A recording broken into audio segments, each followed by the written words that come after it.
Acidente entre carreta e 3 veículos provoca a morte de uma pessoa na BR-116, no norte do estado. Carro invade shopping center no centro de Florianópolis. Governo lança campanha para estimular a prevenção, o diagnóstico e o tratamento da sífilis e da sífilis congênita. Festival de Dança de Joinville chega à reta final com a Noite dos Campeões. E veja também, inaugurado em Florianópolis um obelisco em homenagem a um fato histórico na capital catarinense, a visita do Papa João Paulo II há 30 anos. Está no ar o Band Cidade com Rodrigo Cardoso. Olá, uma boa noite para você.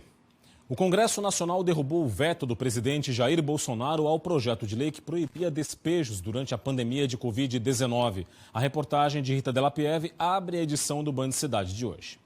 Com a derrubada do veto, a Lei 14.216 de 2021 voltou a valer. A legislação proíbe o despejo ou a desocupação de imóveis por causa da pandemia de Covid-19. Com essa decisão, fica proibido o despejo ou a desocupação de imóveis até o dia 31 de dezembro de 2021, em virtude da pandemia.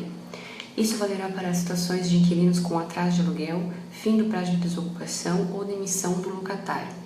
A suspensão decorre em virtude do não pagamento de aluguel de imóveis comerciais de até R$ 1.200 ou residenciais até R$ 600. A lei também suspendeu os atos praticados desde 20 de março de 2020, com exceção dos já concluídos. Pela norma, inquilinos em dificuldades financeiras estão dispensados de pagar multa se o contrato de locação for encerrado. A medida não vale no caso do imóvel ser a única propriedade do morador e exclusiva fonte de renda. Imóveis rurais não entram na lei. Nas ruas, a população se mostrou favorável à lei. Eu acho certa a lei, sim.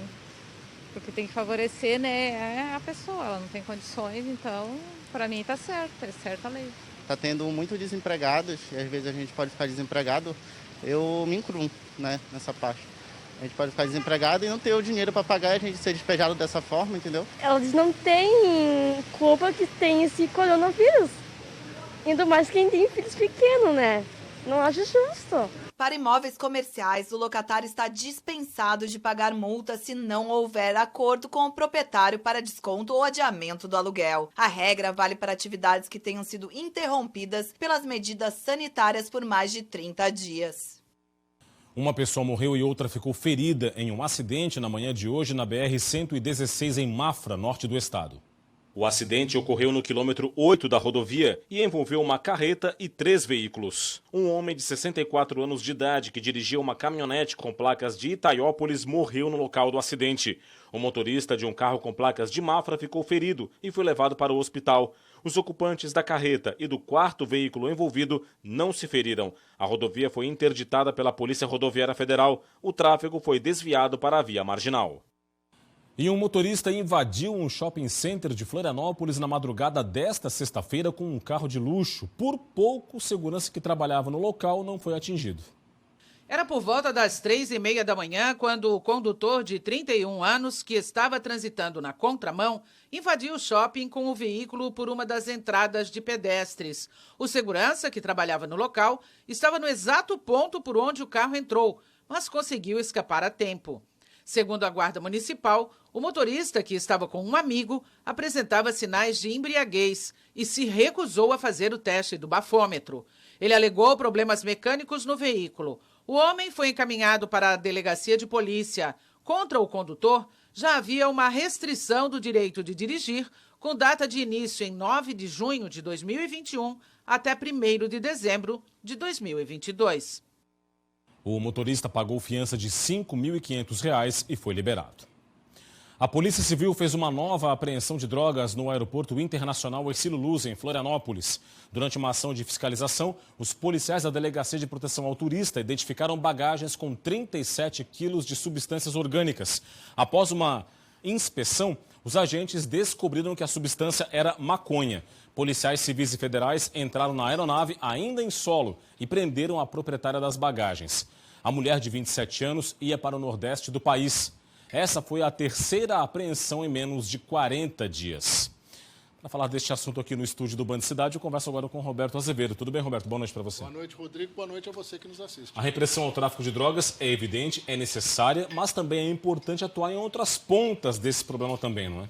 E a Polícia Militar de Santa Catarina faz um trabalho muito interessante no PROERD. Exatamente. Você tem que conscientizar as próximas gerações, porque aí você parte para o combate efetivo. Tirar droga de caminhos ou descaminhos é uma operação complicada, mas dá resultado. O problema é que tem aquela lógica de se você aprendeu aqui, passou tanto lá por trás. Porque normalmente estas apreensões são feitas a partir de denúncias. Sabe-se lá de onde e por quem. Outro fator interessante, podem me chamar de dinossauro.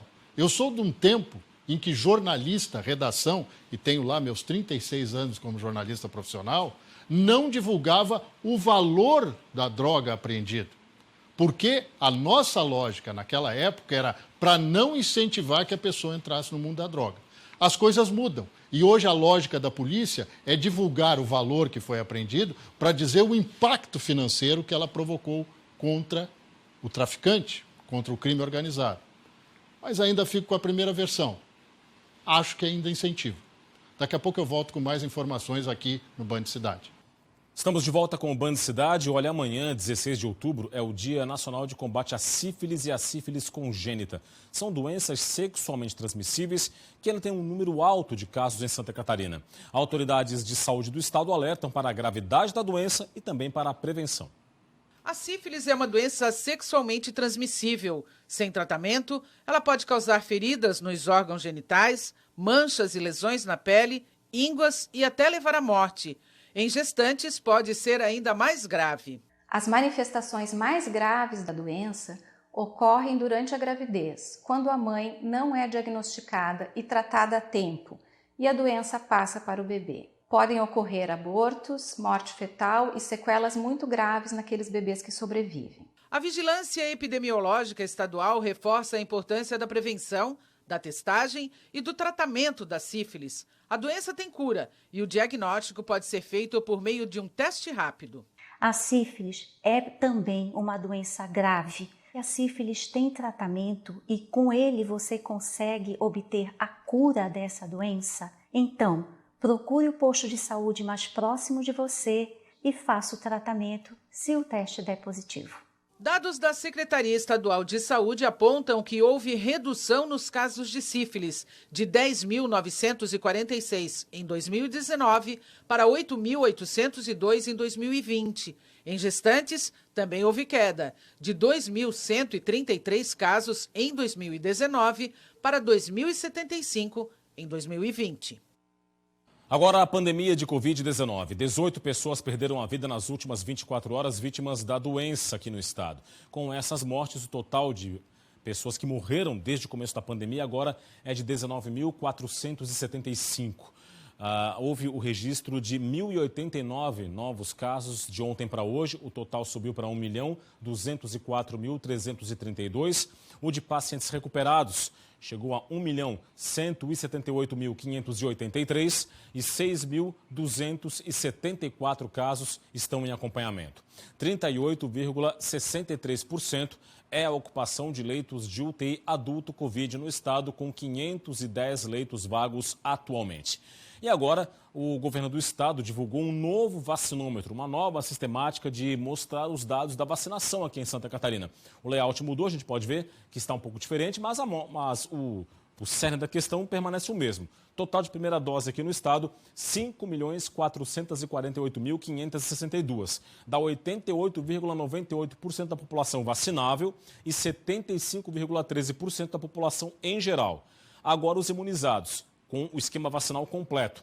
3.786.000 doses aplicadas, 61,84% das doses aplicadas, população vacinável, 52,21% da população em geral. E lá em cima o total de doses aplicadas, 9.357.374. Desse total, 255.000 são de dose única. O restante são as doses primeira e segunda, e ainda tem ali o total das doses de reforço, 114.418 até o momento. A Universidade Federal de Santa Catarina anunciou que o vestibular 2022 vai ser feito de forma presencial.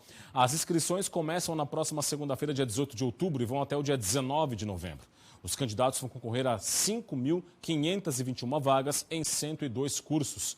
Desse total, 2.280 vão ser reservadas para cotas, que aí incluem alunos de escolas públicas de baixa renda, com deficiência, pretos, pardos e indígenas. As provas estão previstas para os dias 29 e 30 de janeiro. A frente fria se afasta do estado para dar lugar a uma massa de ar mais frio e seco em Santa Catarina. Detalhes para o sábado e o domingo você confere agora na previsão no tempo.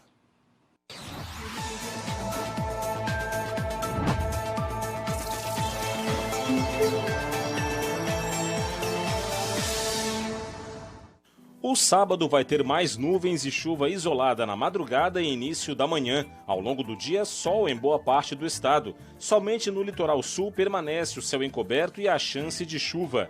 As temperaturas entram em declínio. Em Florianópolis, mínima de 17, máxima de 23 graus. Em Joinville, variação entre 19 e 23. Em Criciúma, 12 graus de mínima e 18 de máxima. E em Lages, mínima de 11 e máxima de 16.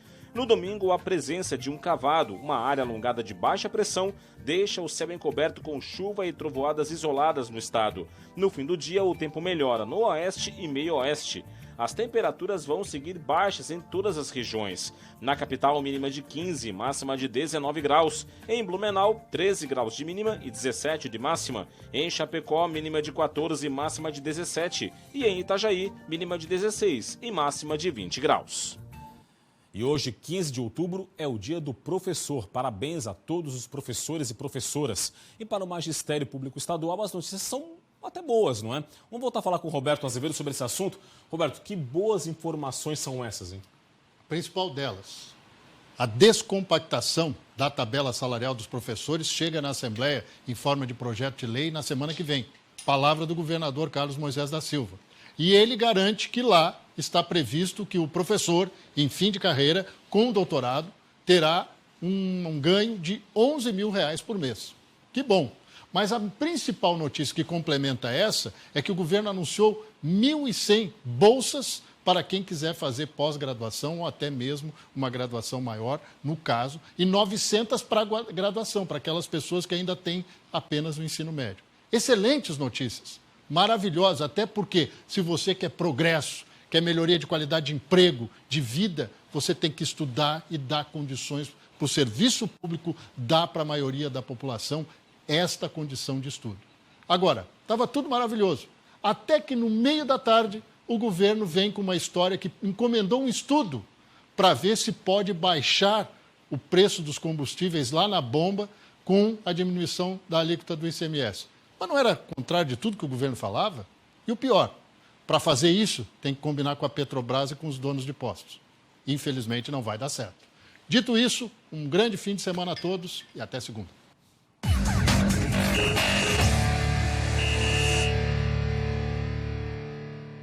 A gente começa com a Série A do Campeonato Brasileiro. A Chapecoense tem duelo neste fim de semana contra o Fortaleza, sábado, 7 horas da noite, na Arena Condá. É mais uma chance para o time catarinense vencer a primeira em casa.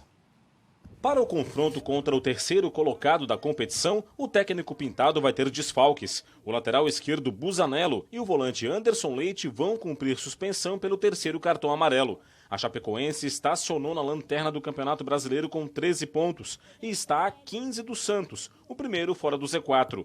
Mesmo com as dificuldades para se manter na elite, jogadores e comissão técnica ainda acreditam na possibilidade de evitar o rebaixamento. Não só eu, como toda a equipe, todo o grupo, né, em si, a gente não pode deixar de acreditar, né? Enquanto há chance, matematicamente, a gente vai lutar e procurar honrar a camisa da Chapecoense, honrar o nosso nome também, né? Ainda pela Série B, o Avaí entra em campo no sábado, às 9 horas da noite, para enfrentar o Confiança no estádio Batistão, em Aracaju, Sergipe. Uma vitória aproxima ainda mais o time catarinense do tão sonhado acesso à Série A. Faltam 9 rodadas para o fim da Série B e o torcedor havaiano já está com a calculadora na mão, fazendo as contas com a possibilidade do acesso para a elite do futebol brasileiro. O Leão da Ilha está na terceira posição com 50 pontos, 57,5% de aproveitamento. E, de acordo com a Universidade Federal de Minas Gerais, o time Azurra tem 77,5% de chances de garantir a classificação para a Série A em 2022. Mas não é só o acesso que tem feito o torcedor e o elenco Azurra sonhar. O título da Série B também continua vivo. Afinal, o Avaí está apenas a 4 pontos do líder, o Curitiba. Uma vitória contra o Confiança neste sábado e um tropeço do Coxa faz o Avaí encostar na primeira posição. Bom, a gente sabe que a gente entrou de vez por essa briga do acesso e quem sabe até a briga do título. A gente acredita, a gente sabe que a gente tem condições. Para o jogo que vai ser disputado neste sábado, às 9 horas da noite, no estádio Batistão, contra o Confiança, o vice-lanterna, o técnico Claudinei Oliveira vai ter que mudar o time. Isso porque o volante Bruno Silva vai cumprir suspensão por ter sido expulso na última rodada. E quem deve pintar pela primeira vez entre os titulares é o meia Jadson. Ainda pela Série B, hoje à tarde, o Brusque derrotou o Remo de virada no estádio Augusto Bauer por 3-1. Você confere os gols na segunda-feira no Jogo Aberto SC. Pela Série C, o Criciúma recebe o Botafogo da Paraíba neste sábado às 7 horas da noite no estádio Heriberto Wilson. O time quer a segunda vitória seguida para embalar de vez na luta pelo acesso à Série B. Jogo de final. É desse jeito que o primeiro confronto da terceira rodada do quadrangular do Brasileiro da Série C está sendo encarado pela diretoria do Criciúma. Por isso, o clube disponibilizou 1.000 ingressos gratuitos para os sócios que estão com a mensalidade em dia e com o esquema de vacinação contra a Covid-19 completo. A expectativa é de ver a casa cheia contra o Botafogo da Paraíba. Vamos juntos fazer aquilo que o técnico Tencati disse há poucos dias atrás. O torcedor do Criciúma é o 12º jogador e o Criciúma precisa da gente agora. Por parte do elenco, confiança total para o confronto. E é mais um jogo importantíssimo contra o Botafogo, jogo em casa.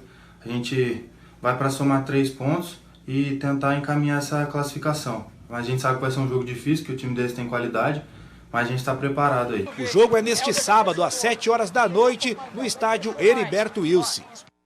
O Festival de Dança de Joinville entrou na reta final. Hoje e amanhã ocorrem as Noites dos Campeões. Hoje para a categoria Júnior e sábado para a categoria Sênior. Ao todo foram 11 dias de festival, que encantaram o público no Centro Eventos Carl Hansen. Mais de 300 grupos se apresentaram no palco de forma presencial. Outros 40 grupos fizeram apresentações virtuais transmitidas pela internet.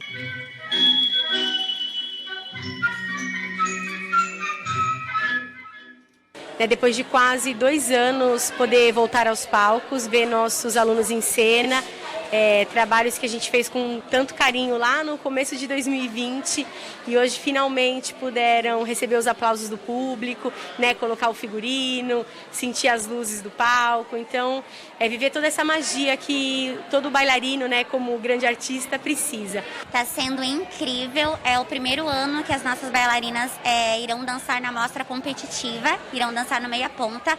Então estamos muito felizes, trabalhamos muito para isso, temos certeza que será um dia muito especial. A Sofia participou pela primeira vez do festival. Experiência ótima, é minha primeira vez aqui no Festival de Joinville, nunca tinha vindo e é maravilhoso estar no palco. Os campeões de cada categoria voltam ao palco para a Noite dos Campeões, quem participou da 38ª edição do festival. Em paralelo às apresentações, a Feira da Sapatilha apresentou lojas especializadas em roupas, sapatilhas e artigos de dança, com foco nos bailarinos profissionais.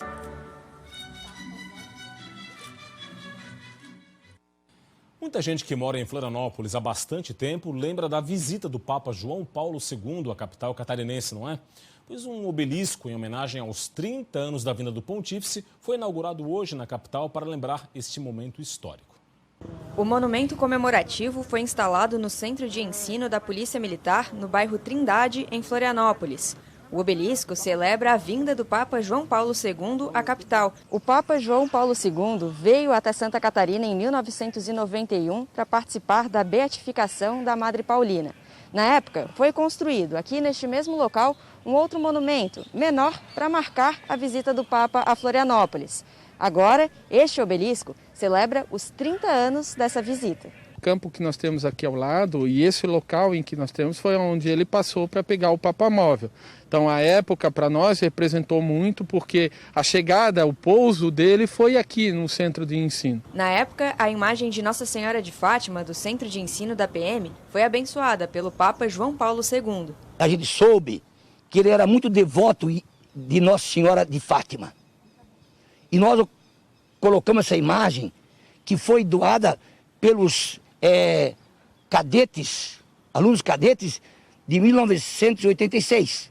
Colocamos essa imagem e o Papa, ao chegar à frente da imagem, reverenciou-se e benzeu e a fez patrona desse centro de ensino.